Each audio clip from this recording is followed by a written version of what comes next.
Les contenus s'empilent et on ne sait plus où donner de la tête. Pire même, face à une telle profusion, on ne sait plus que choisir. Le TDM, comme on disait il y a 10 ans. Allow me to show you something. Le dernier rapport de Nielsen sur l'audience du public américain ne manque pas de sel. Figurez-vous que les millennials, les jeunes en gros, passent plus de temps que n'importe qui à se décider avant de choisir ce qu'ils vont regarder lorsqu'ils sont face à leur écran. 9 minutes 40 en moyenne avant de se lancer, c'est 2 minutes de plus que la moyenne générale et 4 minutes 40 de plus que leurs papis et leurs mamies qui ont plus de 65 ans. Derrière ces longues minutes d'attente, un autre chiffre est révélateur de la situation actuelle. Un Américain sur 5 laisse tout simplement tomber sans avoir rien trouvé qui lui plaise. Au final, j'ai rien regardé et je vais me coucher en pleurant. J'en peux plus.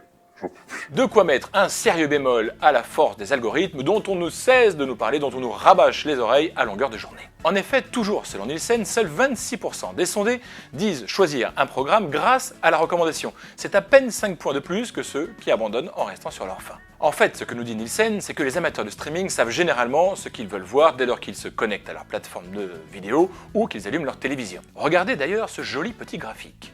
66% disent savoir exactement ce qu'ils ont l'intention de regarder. 33% répondent en avoir une idée plutôt claire.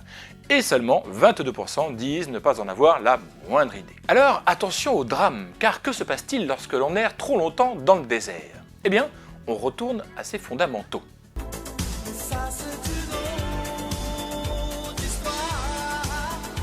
58% des amateurs de streaming reviennent en effet vers leur chaîne de télé favorite dès lors qu'ils ne savent pas quoi regarder.